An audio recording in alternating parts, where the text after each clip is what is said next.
ఈరోజు కేసీఆర్ గారు మమ్మల్ని ఇక్కడికి పంపించారు. కేసీఆర్ గారికి ఎంపీఆర్ తో చాలా అవినాభావ అనుబంధం ఉంది. ఒక రకమైన అనుబంధం కాదు. కేసీఆర్ గారు ఈ ఎంపీఆర్ అపార్ట్మెంట్స్ కు 3 సార్లు వచ్చారు. 3 times he came here. ఇక్కడే vision document, BRS party policy document కూడా ఈ అపార్ట్మెంట్ లోనే వార్ రూమ్ లో తయారైంది. ఈ అపార్ట్మెంట్ మీద కేసీఆర్ గారికి చాలా దగ్గరి అనుబంధం కూడా ఉంది. అనేక సార్లు ఇక్కడికి వచ్చారు ఆయన.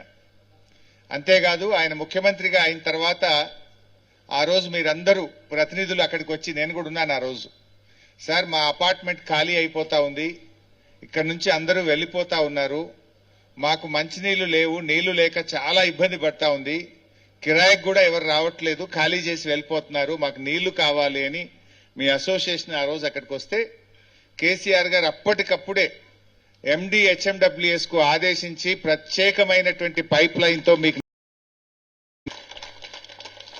గుర్తుందో లేదో, మా నాయన్ నరసింహారెడ్డి గారు అప్పటి హోంశాఖ మంత్రి వచ్చి ఆయనే బటన్ ఆన్ చేసి మీకు నీళ్లు ఇచ్చారు.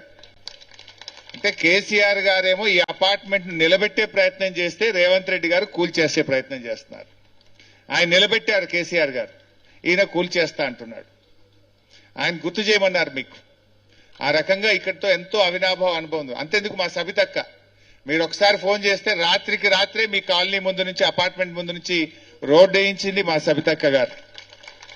మా సుధీర్ అన్న, మీరు ఇక్కడికి ఒకసారి మాకు దోమలు ఎక్కువ అవుతున్నాయి, దీన్ని క్లీన్ చేయాలి అంటే ఆ రోజు మూసీ కార్పొరేషన్ చైర్మన్ గా ఉండి మా సుధీర్ అన్న గారు దీన్ని క్లీన్ చేయిస్తే ఆ రోజుల్లో మీకు దోమలు లేకుండా కూడా మా సుధీర్ అన్న కూడా ఇట్లా ప్రజలకు మేలు చేసే ప్రయత్నం చేశాం. కేసీఆర్ గారు ఎంతసేపు ఏ రకంగా హైదరాబాద్ బ్రాండ్ ఇమేజ్ పెంచాలి, హైదరాబాద్ ప్రజలకు ఎలా మేలు చేయాలని ఆలోచించింది బీఆర్ఎస్ ప్రభుత్వం. బాధ కలిగేది ఏంటంటే ఈ కాంగ్రెస్ పార్టీకి, ఈ ప్రభుత్వానికి మూసీ రిజర్వేషన్ మీద ఒక పాలసీ లేదు, ఒక విధానం లేదు, పూటకొక తీరుగా వ్యవహరిస్తారు. ఈరోజు మూసీ మురికిపోవాలని అందరూ కోరుకుంటున్నారు, మూసీ శుద్ధి జరగాలని అందరూ కోరుకుంటున్నారు. ఇన్ఫాక్ట్ ఈ పని బీఆర్ఎస్ పార్టీ ఎప్పుడో స్టార్ట్ చేసింది.